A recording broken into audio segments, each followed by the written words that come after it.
ఇది కదా ఆఫర్ అంటే ఇప్పుడు ఎంత కొంటే అంత ఫ్రీ. విఆర్ఆ fine silver jewellery, Jubilee Hills check post, Hyderabad.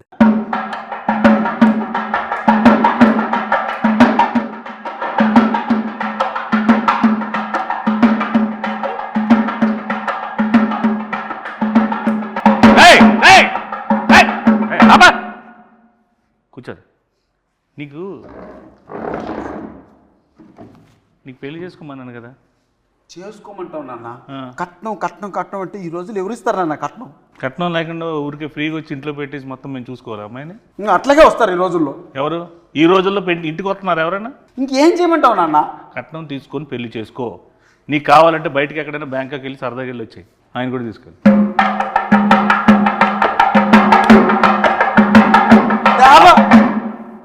పెళ్లి గారి ప్రసాద్లో మొత్తం టోటల్ పెళ్లి కాకుండా ఉంటాడా రియల్ లైఫ్లో? రియల్ లైఫ్లో అన్నా సినిమా వాడు పిల్లనే పట్టలేదు. ఓహో, అందుకే అబ్బాయిని చేసుకున్నావా? నాన్న ఎంత మాట్లాడినావు నాన్న? మరి ఇందాక చూస్తుంటే నాకు వారిని అడుగు అంటే ఇద్దరు చేసుకున్నారేమో అనుకున్నాను. అతనే నాన్న ఈ స్క్రిప్ట్ రాసింది, కట్నం వారి శాసనాలు కట్నం పెళ్లి గారిని ప్రసాదం చేసింది అతనే నాన్న. డైరెక్టర్ ఆయన. ఈ రోజుల్లో బాంబే స్టైల్ అదే, ఏం పర్లేదు. కానీ అన్న అది కాదు నాన్న, అతను డైరెక్టరు, అతను కూడా పెళ్లి కాలేదు, అతను కూడా ఏదైనా సంబంధం చూస్తావేమో అని తీసుకొచ్చా. ఏమండి, నువ్వే ఒక ఫాదర్ అయితే పెళ్లి చేసుకుని కట్నం లేకుండా ఒక అమ్మాయిని తీసుకొస్తే రేపొద్దున అడిగేవని అయితే ఎవరు చూస్తారు? ఎవరిది బాధ్యత? What is the security?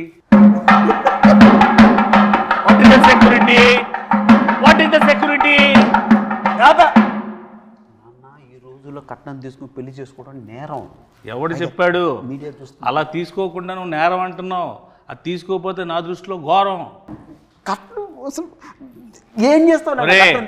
కట్నంతో ఏవో నేను సామాజిక సేవ చేస్తా, నీలాంటి పెళ్ళిళ్ళు 100 చేస్తా, ఓ పెద్ద ఫంక్షన్ హాల్ పెడతా, అందులో పెద్ద పెద్ద ఈవెంట్లు పెట్టి నువ్వు ఇచ్చిన డబ్బులతో నేను పెళ్ళిళ్ళు చేస్తా. నీకెందుకు? నువ్వు ఫస్ట్ కట్నం తీసుకో. నాన్న సమాజ సేవ చేసుకోవడానికి కట్నం తీసుకొని చేయాలన్నా కష్టపడి సంపాదించి ఆ డబ్బులు తెచ్చేద్దానన్న సమాజ సేవ. పాత సినిమాల్లో పావలా తీసుకొని కోటీశ్వరులు అయిపోవడాలు, ఒక సాంగ్లో పెద్దోళ్ళు అయిపోవడాలు, ఒక సాంగ్లో ఇల్లు అన్ని చేసేసుకోవడాలు అన్ని సినిమాలు అవుతాయి. ఇక్కడ అవ్వవు. రియల్ ప్రాక్టికల్గా ఆలోచించు. కట్నం తీసుకో, హ్యాపీగా ఉండు. నీకు అంత ఎంజాయ్ చేయాలనుకుంటే నువ్వు వెళ్ళు బయటకు, ప్యారిస్ ఇట్లా ఎక్కడికి. కట్నం ఇవ్వరు నాన్న. ఇవ్వనప్పుడు ఎందుకు రాయి పెంట మన ఇంట్లోకి? నేను వెళ్ళిపోతా ఇంట్లో. నువ్వు నా కొడుకువే కాదు. నేను నీ కొడుకుని కాదు. కాదు, కట్నం తీసుకున్నాడు కొడుకు కాదు. నువ్వు నా నాన్నకు, నీకు బటర్ నాన్తో సమానం ఈ రోజు నుంచి. నువ్వు బటర్ నాన్న? అవును. మా నాన్న కాదా? కాదు. గోధుమ పిండి నాన్న కూడా కాదా? బటర్ నాన్ కొట్టు.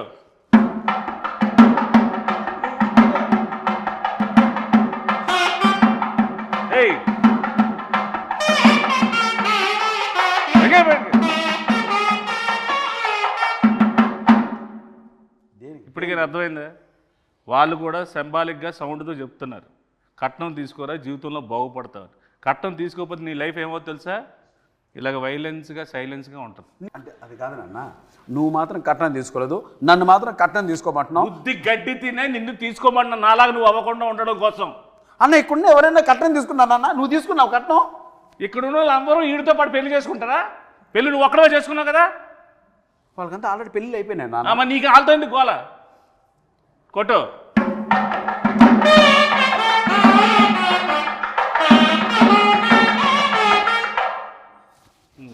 చెప్పు నాన్న. యాక్చువల్గా నాన్న, నువ్వు ఏదో కట్నం వారి శాసనాల గ్రంథం ఒకటి రాసి మీ తాత ముత్తాతల నుంచి ఫాలో అవుతున్న రూల్స్ రెగ్యులేషన్స్ నా పైన మోపి నాకు ఏజ్ బయరేంత వరకు ఇలా నిలబెట్టి నాకు పెళ్లి కాకుండా చేసి పాపం మూట కట్టుకుంటున్నావు నాన్న. ఏం పర్లేదు, ఈ రోజు నేను చచ్చిపోయినా నాకేం పర్లేదు. కట్నం తీసుకుని హాయిగా చచ్చిపోతా. నువ్వు మాత్రం నాశనం అయిపోవడం నాకు ఇష్టం ఉండదు. నీ మంచిగా చెప్తున్నాను రా, ఒరే గుడ్ కళ్ళద్దాలెట్టుకున్న ఎదవా. నాన్న నువ్వు వెళ్ళిపోతే నాకు ఇంకో నాన్న ఎలా వస్తారు నాన్న? నువ్వు పెళ్లి చేసుకుంటున్నావు కదా, నీ దగ్గర డబ్బులు లేవనుకో, 4వ రోజు 5వ రోజు అదే వెళ్ళిపోతుంది. నీకు అప్పుడు తెలుస్తుంది బాధ ఏంటో. కట్నం ఉందనుకో, నీకు సెక్యూరిటీ ఉంటుంది, నాకు సెక్యూరిటీ ఉంటుంది. నాన్న కట్నం కట్నం అనద్దు నాన్న, మీడియా ముందు ఉన్నాం మనం, అరెస్ట్ చేస్తారు మళ్ళీ ఇద్దరిని. మీడియా వాళ్ళు ఎలాంటి వాళ్ళు తెలుసా? కొట్టు.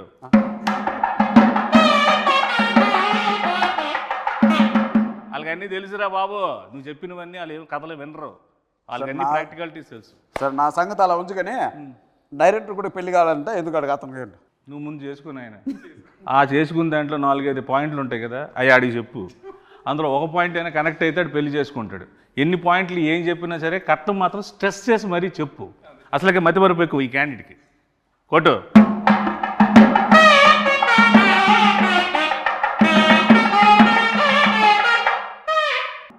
ఓకే, అయిపోయింది. ఇప్పుడు ఇది కాన్వర్జేషన్ అయిపోయింది. అసలు ఏంటి ఈ పెళ్ళి కాని ప్రసాద్ ఏంటి, ఇందులో ఇంతమందిగా నువ్వు ఉన్నావేంటి, ఇన్ని ఎక్స్ప్రెషన్ల కారణం ఏంటి, దీనిలో ఉన్న కథ ఏంటి, దీని వెనక ఉన్న కథ ఏంటి, నువ్వు జనాలకు ఏం చెప్పాలనుకుంటున్నావు? ఈ సినిమా చూస్తే పెళ్లి కాని వాళ్ళకి పెళ్ళి అయింది. పెళ్లి కాని వాళ్ళకి పెళ్ళి అయింది. పెళ్ళి అయింది. ఓహో, పెళ్లి కాని వాళ్ళకి పెళ్ళి అయింది. పెళ్లి కాని పెళ్ళి అవుతుందా అంటే పెళ్ళి ఎందుకు అవుద్ది అంటే పెళ్లి కాని మగజాతి ఆనిమితులకి అందరికీ ఓహో, ఈ సినిమా చూస్తే పెళ్లి కాని వాళ్ళందరికీ పెళ్లి అయిపోతుంది. పెళ్ళి అయిపోద్ది, కుజు దోషం పోద్ది. Very good. కొత్త దోషం వస్తుంది రాదా? కొట్టు. సరే, ఇందులో మా ప్రసాద్ క్యారెక్టర్ ఏంటి, మా ప్రసాద్ ఏంటి ఇందులో పర్ఫార్మెన్స్? పెళ్లి కోసం కష్టపడుతూ ఉంటాడు. వాళ్ళ నాన్న 2 crores కట్నం కోసం ఇబ్బంది పెడుతూ ఉంటాడు. ఓకే. అంటే అన్న ఈ స్క్రిప్ట్ యాక్సెప్ట్ చేసే ముందు మన ఇద్దరి మధ్య ఒక అన్నదమ్ముల అనుబంధం సంబంధంగా చెప్తున్నాను. ఇంతకుముందు మనం చాలా సినిమాల్లో చూసారు, ప్రియాంక చిత్రం, లవర్స్, ఎక్స్ప్రెస్, రకరకాల ఎక్స్ప్రెషన్స్తో మనం చూసాం. సో ఆ సప్తగిరి అనే వ్యక్తి ఒక 7-8 yearsగా మీరు అలా ఎక్స్ప్రెషన్స్తో వాటితో చూశారు. చిన్న వేరియేషన్ మనలో ఇంకా ఉందని చెప్పుకోవడానికే సప్తగిరి ఎక్స్ప్రెస్ ఎల్ఎల్వి చేసాం. సో ఇవన్నీ మిగిలిన ఎమోషన్స్ కూడా మనం చేయాలి అని ఒక ఉద్దేశంతో ఆ కామెడియన్గా ఉంటే ఎంతవరకు సస్టైన్ అవుతామో తెలియక ఒక హీరోగా టర్న్ అయింది. బట్ ఈ స్క్రిప్ట్ మాత్రం లక్కీగా దొరికింది. సప్తగిరి కామ్గా కూర్చుంటే సప్తగిరి చుట్టూ ఒక 7-8 మంది సప్తగిరిలు ఉంటారు, వాళ్ళు కామెడీ చేస్తుంటారు. సో ఆ సీన్స్ వర్కౌట్ అయినాయి కాబట్టి ఈ సినిమా యాక్సెప్ట్ చేయడం జరిగింది, రిప్రజెంట్ చేస్తుంది. అందుకే ఆ ఎక్స్ప్రెషన్స్ నా చుట్టూ చేసే వాళ్ళ ఎక్స్ప్రెషన్స్ అనమాట. సో దాని క్యారెక్టర్ నువ్వు చేయకూడదు కాబట్టి నీ చుట్టూ నీ సోల్స్తో ఎంటర్టైన్ చేయించారు. Very good. కాన్సెప్ట్ మీదేనా? మా రైటర్స్ ఉన్నారు. వెరీ గుడ్, సూపర్, బాగుందండి. Thank you. Very good. కొట్టు.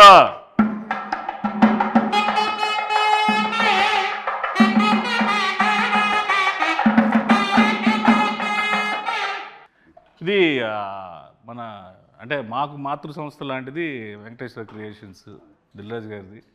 సో ఎస్విసికి నీకు ముందు నుంచి ఎలాగ ఇది ఏంటి దీన్ని? నేను ఒక అసిస్టెంట్ డైరెక్టర్గా ఆర్టిస్ట్గా బ్రాన్ అండ్ బ్రాటప్ మనకు జరిగింది ఎస్విసిలో. ఓకే. బొమ్మరిల్లు కావచ్చు, పరుగు కావచ్చు, ఇది అంటే అది నాకు మాతృ సంస్థ. ఇన్నాళ్ళ తర్వాత నేను సినిమా చేసి ఆ సంస్థలో రిలీజ్ చేసుకోవడం నిజంగా ఒక అదృష్టంగా భావిస్తున్నాను. ప్లస్ మనకు రాజ్ సార్ కావచ్చు, శిరీష్ అన్న కావచ్చు, వీళ్ళు ఎంత క్లోజ్ ఉన్నా, ఎంత మనం మాట్లాడినా వాళ్ళ కంటెంట్ నచ్చందే, సినిమా నచ్చందే, డౌట్ లేదు, అందులో డౌట్, లోపలికి అడుగు కూడా పెట్టినాడు. సో నా పైన ఉన్న గుడ్ విల్తో ఒకరోజు వెళ్ళి శిరీష్ సార్ని, రాజ్ సార్ని కలవడం జరిగింది. అన్న మీరు ఒక్కసారి నా సినిమా చూడండి, మీకు నచ్చకపోతే 10 నిమిషాలు చూడండి, మీకు కంటెంట్ కనెక్ట్ కాకపోతే నాకు మీరు ఏ హెల్ప్ చేయకుండా నాకు. నా మాటకి శిరీష్ అన్న గౌరవం ఇచ్చి ఒకరోజు మార్నింగ్ ప్రసాద్ ల్యాబ్లో నేను చూస్తాను, షో వెయ్యి, నాకు నచ్చకపోతే 20 minutesలో థియేటర్ నుంచి బయటకు వెళ్ళిపోతా. ఎందుకంటే వాళ్ళది చాలా crucial and valuable time. Cinema చూసి చాలా బాగుంది గిరి, దీని వెనక అండా దండా కొండగా మేము నిలబడతాం, మీరు ప్రమోషన్ స్టార్ట్ చేయండి అంటే అంత పెద్ద వ్యక్తుల ఆశీర్వాదం ఈ సినిమాకు దొరికింది కాబట్టి ఈరోజు ధైర్యంగా ఈ ప్రమోషన్ స్టార్ట్ చేసాం. వాళ్ళ బ్లెస్సింగ్స్, అలాగే ఈ సినిమాని నేను అక్కడ చూపించడానికి నాకు ఉపయోగపడ్డాను మా స్నేహితులు అనిల్ రావుపూడికి. అండ్ ఫస్ట్ టైం నుంచి స్క్రిప్ట్ స్టార్ట్ అయ్యి షూటింగ్ స్టార్ట్ అయిన దగ్గర నుంచి మాకు బ్యాక్ బోన్లో నిలబడ్డ మారుతి అన్నకి, అంత నిజంగా వాళ్ళందరికీ చేతులు జోడించి కృతజ్ఞతాపూర్వకంగా నమస్కారం జరుపుకుంటాను. Thank you. సో ఇందులో మ్యూజిక్ ఏంటి? ఇందులో 3 songs ఉన్నాయి. ఓకే. 3 songs చాలా అదిరిపోయినాయి సాంగ్స్. ఆర్ఆర్ మాత్రం ఆయనతో డ్యూయట్ పెట్టాలని మీకు ఎందుకు అనిపించింది? డ్యూయట్ ఉందా అన్న ఇందులో? చెప్పు. ఉందా డ్యూయట్ ఉందా? పెళ్లికాని ప్రసాద్ అంటే డ్యూయట్ కూడా లేదు. వెరీ గుడ్, చాలా డెడికేటెడ్గా చేశారు సాంగ్స్ కూడా. అన్న నిజంగా ఒక విషయం చెప్పాలంటే 2 songs ఉన్నాయి. ఒకటి చిన్న బిట్ సాంగ్, 2 సిచ్యువేషనల్ పరంగా వచ్చేది. ఒకటి క్యారెక్టరైజేషన్, పెళ్లిగాని ప్రసాద్ క్యారెక్టరైజేషన్ సంబంధించిన టైటిల్ సాంగ్ ఒకటి, 2 హీరోయిన్ సంబంధించిన అది కూడా సిచ్యువేషన్ సాంగ్, మాంటేజ్ సాంగ్ ఒకటి. ఇవి 2 చెప్పడం జరిగింది. సో మీద ఎంటైర్ ఓవరాల్గా మనకు ఫన్ ఎలా జరిగింది ఈ సినిమాలో అన్న దానిపైన కాన్సన్ట్రేట్ చేశారు. డైలాగ్స్ అఖిల్ వర్మ అని ఒక అబ్బాయి రాశాడు. సో నేను ఇంతకుముందు చాలామందికి షో కూడా వేశాను, ఒక 20 ఫ్యామిలీకి షో వేశాను. ఆ మారుతి అన్న కూడా చూశారు కాబట్టి చూసిన వెంటనే ఆ అబ్బాయి ఎవరో కానీ ఒక మంచి లైఫ్ ఉంది అఖిల్ వర్మకి, కథ ఎవరు రాశారు అన్నారు, లోహిత్ అని ఇంకొక అబ్బాయి రాశారు. సో వీళ్ళు ఈ జనరేషన్ తగ్గట్టు చాలా మంచి కథ రాశారు. ఈ కథను ఎట్టి పరిస్థితుల్లో మిస్ చేసుకోవద్దు, ఈ కథ చేసి ఫస్ట్ కాపీ నా దగ్గర రమ్మని చెప్పారు. సో అదే మాటగా వెళ్ళాను. వెరీ గుడ్ అన్న. సో ఏంటి సార్ ఇప్పుడు ఈ పెళ్లికాని ప్రసాద్ నాకైతే ఫాదర్ అండ్ సన్ మధ్యలో రిలేషన్ టీజర్ చూసినాక ఇంకా ట్రైలర్ రిలీజ్ చేయలేదు. ట్రైలర్లో హీరోయిన్ ఫ్యామిలీ ఒక కథ ఉంటుంది. సో హీరోయిన్ ఫ్యామిలీ నేను టీజర్ చూసినాక ఏంటంటే ఫాదర్ అండ్ సన్ అనేది నాకు కనెక్ట్ అయింది. సో ట్రైలర్లో హీరోయిన్ ఫ్యామిలీ స్టోరీ కూడా రివీల్ చేస్తాం. సో హీరోయిన్ ఫ్యామిలీ స్టోరీకి హీరో వాళ్ళ ఫాదర్ స్టోరీకి రెండింటి మధ్యలో నలిగిపోతూ ఉంటాడు అని. ఓకే ఓకే, నువ్వు నలిగిపోతుంటావు బాగా. నన్ను మామూలు నలపరన్నా పచ్చడి, రోటి పచ్చడి, ఇంకేమన్నా 4-5 పచ్చళ్ళు వేసి ఊరగాయ పెట్టి జాడీలో పెట్టి నలిపి పిసికి బయటికి తీసి ఆ దండె పైన ఆరేసేస్తారన్న. అలా ఉంటుంది గారు. Very good. సో ఆ ఇన్నోసెన్స్ అనేది పక్కా పనిచేస్తుంది. సో ఇప్పుడు ఆ సినిమా ఉంది కదా లాయర్ సినిమాలో పెద్ద డైలాగ్ ఎల్ఎల్బి, అలాంటి డైలాగ్స్ ఏమైనా ఎక్స్పెక్ట్ చేసే సినిమాలో? ఇది కంప్లీట్ డిఫరెంట్. ఇది కంప్లీట్ పొడి పొడి డైలాగ్. సెటిల్గా ఉంటుంది, క్యారెక్టర్ మొత్తం సెటిల్గా ఉంటుంది. నీతో సెటిల్ అయిపోతాడు. మీ బ్లెస్సింగ్స్. ప్రయత్నం జరగాలి. నీలో ఉన్నది గొప్పతనం ఏంటంటే ఒకటే స్లాబ్ స్టాక్గా వెళ్ళిపోకుండా ఇది డిఫరెంట్గా ఉంటుంది. అది ట్రై చేయడం చాలా గట్స్తో కూడుకున్న విషయం. అట్ ద సేమ్ టైం రాజుగారితో ఒప్పించి ఎస్విసి నుంచి రిలీజ్ చేయడం అనేది నాకు తెలిసి 150% సక్సెస్ అయిపోయింది cinema. Thank you. So I hope డెఫినెట్గా నువ్వు సక్సెస్ అవుతాడాలి. కాకపోతే పాజిటివ్ మాట్లాడుకున్నాం, నెగిటివ్స్ కూడా మాట్లాడుకుందాం మనం ఈ సినిమాలో. సో మీకు ఈ సినిమాలో బాగా నెగిటివ్ అనిపించింది. మనోడు ఎలాగా నెగిటివే, నేను తినేస్తాడు, అది చెయ్యి ఇది చెయ్యి అది చెయ్యి ఇది అది ఇది అని. సో ఏది మీరు కొన్ని ఇలా అనుకున్నాం బెటర్ వేలో అలా వెళ్ళింది అనుకునే పాయింట్స్ ఏమైనా ఉన్నాయి? మలేషియాలో చిన్న ఇన్సిడెంట్ జరిగింది, అది అన్నది. ఇప్పుడు మలేషియా షూటింగ్ ఫస్ట్ నుంచి మాకు అన్న ఫారిన్ షూటింగ్ ఉంది ఆస్ట్రేలియా.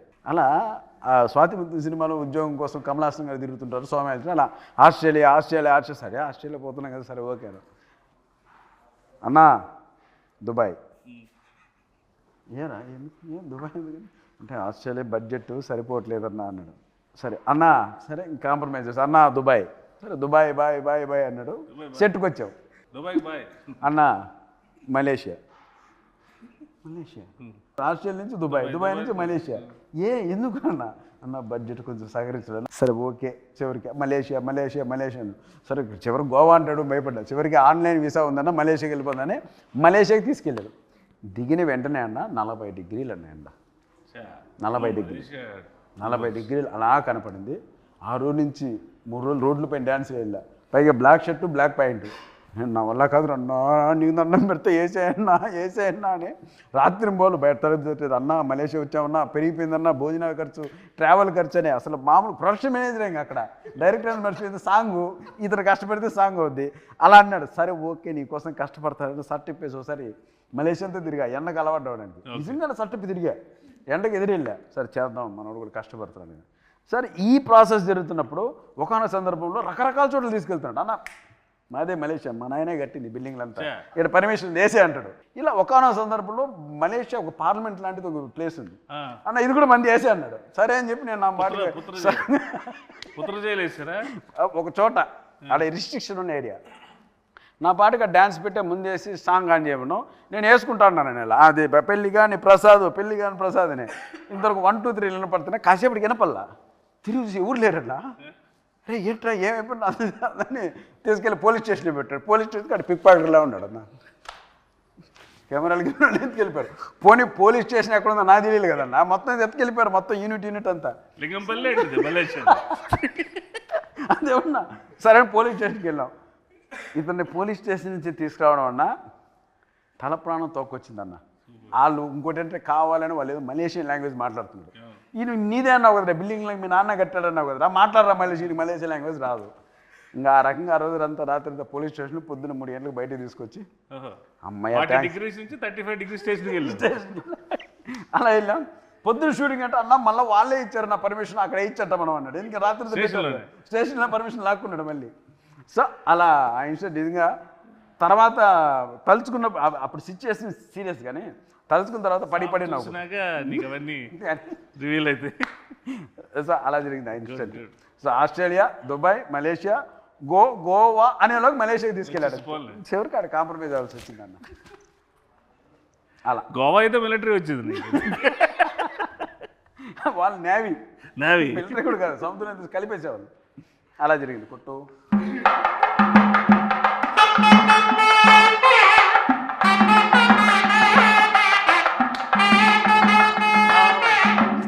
పాస్పోర్ట్లు ఉన్నాయా? సార్ మలేషియా తీసుకెళ్తారా వెళ్ళండి. మంచి డిమాండ్ ఉంది ఇక్కడ. పుత్ర జైలు కొట్టుకోవచ్చు అలా. వీళ్ళకైతే శుక్రవారం అరెస్ట్ చేసి సోమవారం తీసుకెళ్తారు. వీళ్ళకి శనివారం ఆదివారం సెలవు అక్కడ. కాబట్టి సో హీరోయిన్ ఏంటి సార్ ఈ సినిమాలో? పెళ్లికాని ప్రసాద్కి పెళ్ళి అయ్యే హీరోయిన్ వెళ్ళిపో చెప్పు, హీరోయిన్ ఏంటో చెప్పు అంటున్నారు, అడుగు. ఆవిడ వెళ్ళిపోయిందిలేండి. సినిమాలో ఏంటంటే హీరోయిన్ క్యారెక్టర్ సార్, ఉందా? Heroine character. సో హీరోయిన్ క్యారెక్టరే, హీరోయిన్ క్యారెక్టరే అంటాడు. ఓహో, ఇలాగా నీకులాగా మదర్ క్యారెక్టర్, పిన్ని క్యారెక్టర్లు అన్నీ ఆవిడ చేయలేదా? Heroine character. Very good. అంటే పెళ్లికాని ప్రసాద్కి హీరోయిన్ ఇంపార్టెన్స్ ఏమైనా ఉండి ఆ ఫీల్ ఏమైనా, పెళ్లికాని ప్రసాద్ కారణం ఏమైనా? పెళ్లిగాని ప్రసాద్, ఆమె పెళ్లిగాని ప్రసాద్ అమ్మ. వాళ్ళ అమ్మ అమ్మ ప్రసాద్ అమ్మ అంటే ఆమె. మేలు నీకన్నా తాత పెళ్లి విషయంలో నాకన్నా తాత. తెలియకుండా చూడండి ఎంత నవ్వుతూ ఉన్నారు ఒక్కొక్కరు. ఒక శతమానం బౌద్ధ ఫ్యామిలీ ఎలా ఉన్నారు కదా. సినిమా చూస్తే అన్న దండుపాలెం బంగారుపాలెం మొత్తం అన్ని కలిపి కొడతారు వాళ్ళు. అలా ఉంటుంది. పచ్చడి, రోడ్డు పచ్చడి, ఊరగాయ, ఇంకా అట్లుంటుంది వ్యాపారం. ఉన్నారు కదా అమ్మగారు ప్రమోదిని మహాతల్లి. నిజం చెప్తున్నా, నిజంగా మనకు 3 జనరేషన్లకి ఒక వరం ఆమె.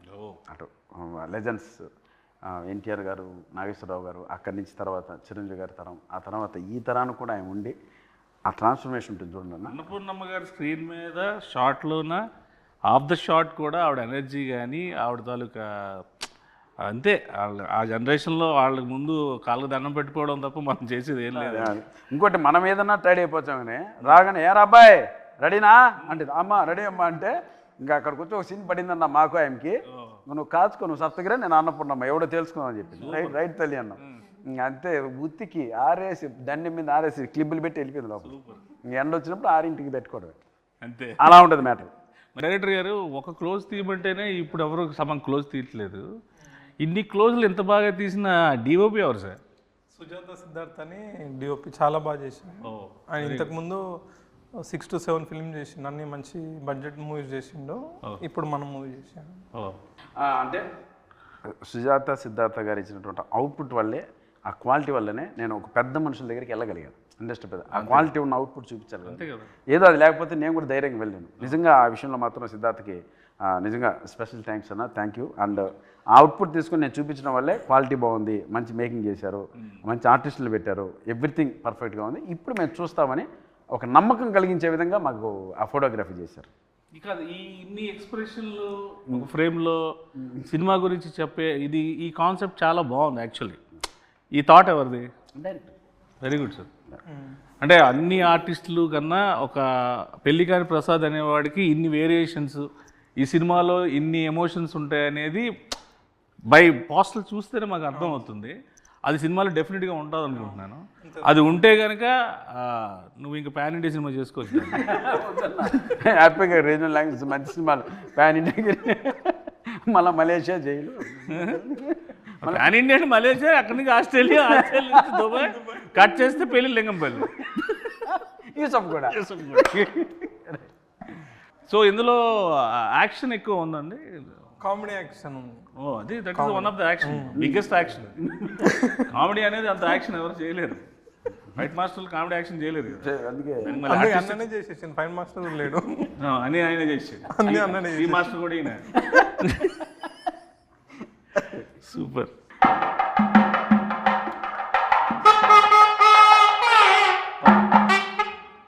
ఓవరాల్గా మేము సినిమాకి వచ్చి ఈ సినిమాలో ఈ మన సప్తగిరి అంటే ఈ ఎమోషను, ఎంటర్టైన్మెంటు, ఇవి కాకుండా ప్రత్యేకంగా ఈ సినిమాలో తన నుంచి మేము ఏం ఎక్స్పెక్ట్ చేయొచ్చు? అన్న ఇందాక 5 చెప్పారు కదా, 5 చెప్పండి అన్న. అన్న ఏం ఎక్స్పెక్ట్ చేయొచ్చు అంటే ఫన్ ఎక్స్పెక్ట్ చేయొచ్చు, ఎంటర్టైన్మెంట్ ఎక్స్పెక్ట్ చేయొచ్చు, తమాషా ఎక్స్పెక్ట్ చేయొచ్చు, నవ్వు ఎక్స్పెక్ట్ చేయొచ్చు. ఓవరాల్గా దీంతో కూడుకున్నటువంటి ఒక ఫ్యామిలీ ఎంటర్టైన్మెంట్ ఎక్స్పెక్ట్ చేయొచ్చు. అంటే ఓవరాల్గా మనకు ఓన్లీ ఫన్నే. పంచభూతాలు ఉన్నాయి కాబట్టి అందులో పెద్ద భూతం నువ్వు. అది super, very good. So I wish you all the best. Happy success darling. Congratulations and all the best, sir. And I hope this film will go into a rock on 21st of this month. ఇలాంటి సినిమాలు నువ్వు ఇంకెన్నో చేసి ఇంకెంతో పేరు తెచ్చుకొని కమేడియన్స్లో ఒక సత్తా ఉన్న హీరో ఉన్నాడని నిరూపించుకోవాలి. Love you, thank you.